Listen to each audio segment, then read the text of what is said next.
Salam sejahtera, terima kasih karena bersama dengan saya di Nazilin Unity Channel. Sudah menghampiri 10 tahun saya sebagai pemerhati politik dan pengulas politik bebas yang ada di Malaysia. Satu perkara yang aku paling ketahui bahwa semakin hari semakin resisnya yang berlaku di Malaysia, khususnya yang berlaku di Semenanjung Malaysia. Saban hari, saban kali, setiap kali pilihan raya, semua isu perkauman kini menjadi hidangan yang paling sedap disantap, dimakan dan sebagainya. Saya menentang resisme itu. Saya menentang perkauman. Di Malaysia ini kita tinggal serumpun, kita tinggal serumah, kita tinggal satu bumbung. Disinilah tanah tumpah darah kita. Saya suka dengan hantaran daripada FMT. We are orang asli. We are Kadazan Dusun. We are Iban. We are Bidayu. We are Bajau. We are Malaysia. We are Malay. We are Chinese atau we are Indians.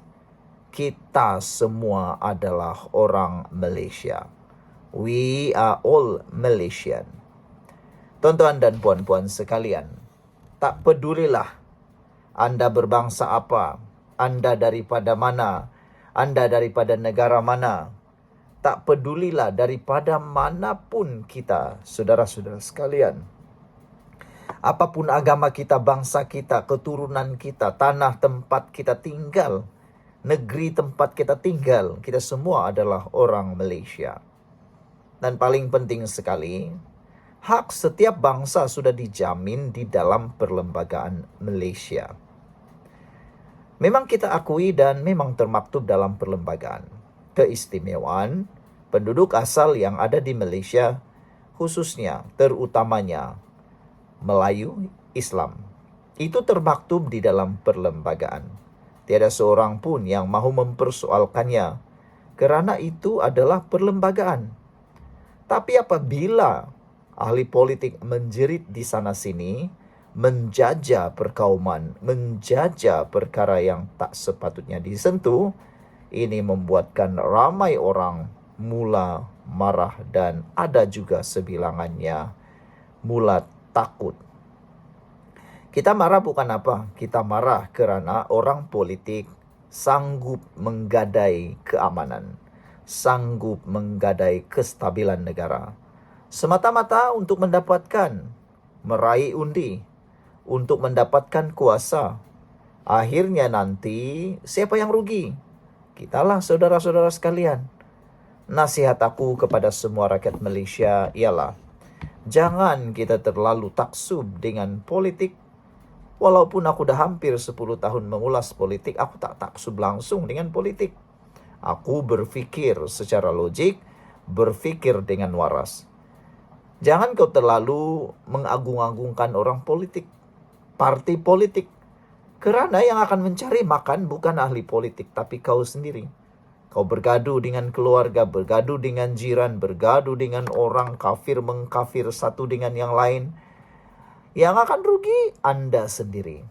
Yang akan menempuh, membawa beban dosa, membawa beban fitnah, membawa beban masalah, keluarga dan sebagainya, Anda jugalah, bukan orang politik. Bagi orang politik yang ada di luar sana, kami netizen yang ada di Malaysia ini, kami nak beritahu, kami mencintai keamanan, kami mencintai kestabilan. Berperanglah Anda dalam kempen macam mana sekalipun cara kempennya. Kau pergi mencarut ke apakah, kami tak pedulilah. Macam mana sekalipun kau tipu kah, kau tipu untuk dapat undi kah atau sebagainya, janji kosong kah, janji tak ditepati kah, janji tak ditepati atau skala apapun, silakanlah. Tapi jangan jual kestabilan negara, jangan pertaruhkan keamanan negara Malaysia ini. Kami mahu aman. Dan saya ulang sekali lagi, Kami adalah orang Malaysia. Sama ada Anda ialah orang asli, sama ada Anda ialah kadazan dusun, sama ada Anda ialah Iban, sama ada Anda ialah Bidayu, sama ada Anda ialah Bajau, sama ada Anda ialah orang Melayu, sama ada orang Cina atau orang India, kita semua adalah orang Malaysia. Tinggalkan komen Anda. Jumpa lagi. Bye-bye. Tuan-tuan dan puan-puan sekalian, sebelum kita teruskan ulasan yang panas berkait politik dan perkembangan semasa di Malaysia, izinkan dulu saya untuk berkongsikan kepada Anda semua. Ini ialah terapi imun Transovector for Life. Terapi imun yang meningkatkan daya imun badan kita sehingga 400%. Secara umum dan ringkasnya, apabila imun badan kita lemah, bodoh, dan tidak seimbang, kita kena penyakit dan tidak sembuh daripada semua jenis penyakit.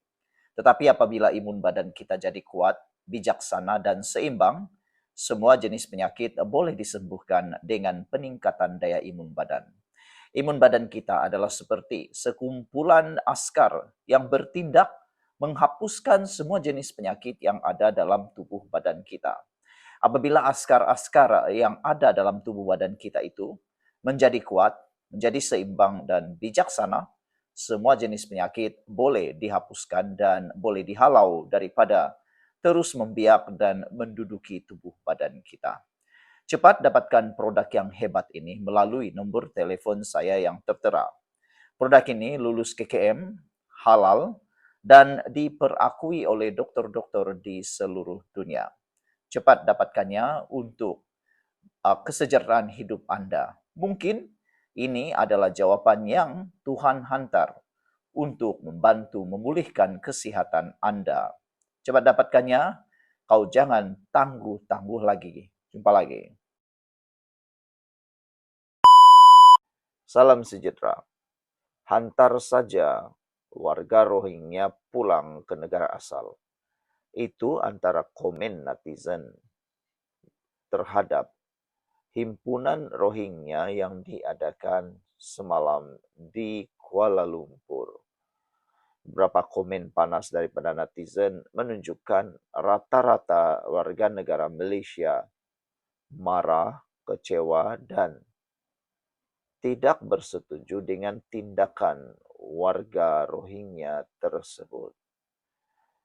Himpunan warga Rohingya hormat undang-undang atau berdepan tindakan, kata Perdana Menteri Anwar Ibrahim.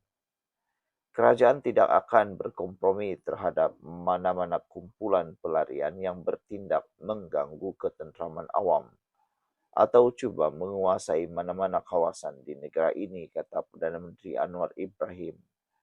Dia berkata agensi penguatkuasa termasuk Polis Diraja Malaysia, Jabatan Immigration, serta pihak berkuasa tempatan PBT diarahkan mengambil tindakan tegas terhadap mana-mana pihak yang melanggar undang-undang. Mengulas tindakan ratusan pelarian Rohingya yang berkumpul di hadapan pejabat Suruhanjaya Tinggi Pertubuhan Bangsa-Bangsa Bersatu dan pelarian UNHCR di Jalan Bukit Petaling di Kuala Lumpur hari ini, Anwar menegaskan bahwa semua pihak wajib menghormati undang-undang yang berkuat kuasa di negara ini. Dia, pelarian Rohingya yang berpengkalan di pejabat Suruhanjaya Tinggi Pertubuhan Bangsa-Bangsa Bersatu bagi pelarian, ganggu lalu lintas, kita kena tegas. Negara ini ada peraturan, ada hukum.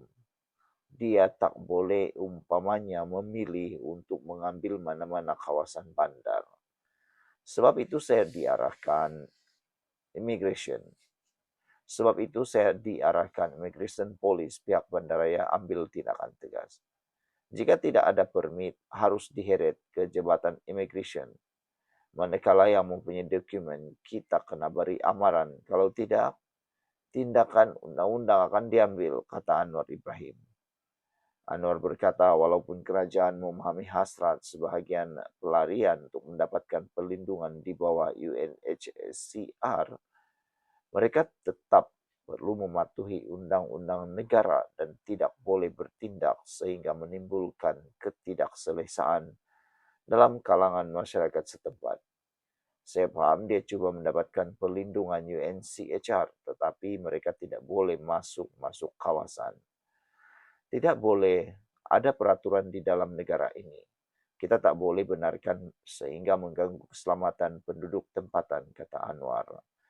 Media sebelum ini melaporkan terdapat ratusan pelarian Rohingya berkumpul di hadapan pejabat UNHCR di Jalan Bukit Petaling di Kuala Lumpur hari ini.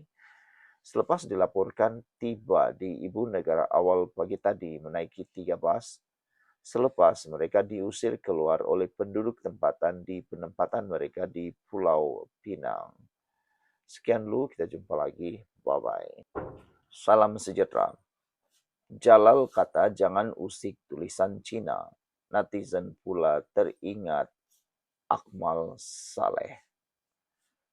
Kenyataan pengerusi UMNO Negeri Sembilan, Datuk Seri Jalaluddin alias Bahawa Barisan Nasional BN tidak akan mengganggu penggunaan tulisan Cina pada papan tanda dan nama jalan, mencetuskan perdebatan di media sosial dengan ramai pengguna mengaitkannya dengan pendirian Ketua Pemuda UMNO, Dr. Akmal Saleh. Ucapan itu menjadi tular selepas Jalaluddin memberi jaminan kepada masyarakat Cina ketika berkempen di Pertang bahwa identiti dan penggunaan tulisan Cina pada papan tanda akan terus dihormati. Bagaimanapun di sebalik jaminan itu, ruang komen media sosial dipenuhi pelbagai reaksi yang mempersoalkan sama ada kenyataan tersebut selari dengan pendirian yang sering dibawa Akmal Saleh berhubung isu papan tanda dwi bahasa. Antara komen yang paling banyak dikongsi berbunyi, Akmal Saleh ada dalam WhatsApp grup tak. Komen itu dipercaya merujuk kepada beberapa kenyataan Akmal Saleh yang sebelum ini lantang membangkitkan isu penggunaan tulisan Cina pada papan tanda. Selain itu, beberapa orang lain yang turut mendapat perhatian ialah The Real Two Faces, ini kali Jalal lingkup, tersalah cakap ketu, kata beliau. Terdahulu Jalaluddin ketika berucap pada program kempen di Pertang berkata, BN tidak bercadang mengubah atau mengganggu penggunaan tulisan Cina pada papan tanda ada nama jalan. Saya mahu cakap kepada orang Cina di Pertang, itu signboard ada tulisan Cina, nak tulis ada nama jalan ada tulis Cina. Kita tidak mau kacau, itu tulisan Cina, Cina boleh terus pakai, katanya. Kenyataan itu pantas menarik perhatian warga maya yang melihat ia berbeza daripada polemik mengenai papan tanda dwi bahasa yang pernah menjadi isu politik sebelum ini. Sekian dulu, kita jumpa lagi. Bye-bye. Salam sejahtera. Kalau yakin, kenapa padam? Netizen persoal tindakan Ketua Penerangan UMNO Rembau. Seorang pengguna media sosial, Adam Yusuf, mempersoalkan tindakan Ketua Penerangan UMNO Rembau Sukri Samsudin yang didakwa memadam video ceramah mengandungi kenyataan mengaitkan Istana Negeri Sembilan dengan DP. Adam berkata satu laporan polis telah dibuat bagi membolehkan pihak berkuasa menyiasat kandungan video berkenan serta dakwaan yang dibangkitkan. Menurutnya, tindakan memadam video itu menimbulkan persoalan. Sama ada individu terbabit benar-benar yakin dengan kenyataan yang dibuat. Kalau benarlah Anda yakin dengan kenyataan itu, kenapa video tersebut dipadam? Kenapa perlu delete? Apa yang menyebabkan kandungan itu ditarik balik? Katanya dalam satu rekaman video selepas membuat laporan polis. Beliau berkata, jika dakwaan tersebut disokong dengan fakta, bukti sepatutnya dikemukakan kepada umum dan bukannya dipadam selepas mendapat perhatian ramai. Rakyat berhak mendapat penjelasan. Jika kenyataan itu berasaskan fakta, jelaskan kepada umum, serahkan bukti. Jika tidak, mengapa ia dimuat naik pada awalnya, kata beliau. Adam turut menggesa polis di Raja Malaysia PDRM mengambil tindakan segera bagi melindungi martabat institusi Raja-Raja Melayu daripada sebarang tohmahan dan eksploitasi politik. Menerusi hantaran di platform X, beliau berkata, fitnah BN terhadap istana. Laporan polis telah dibuat. Semoga PDRM bertindak pantas melindungi kesucian institusi Raja-Raja Melayu. Sekian dulu, kita jumpa lagi. Bye-bye.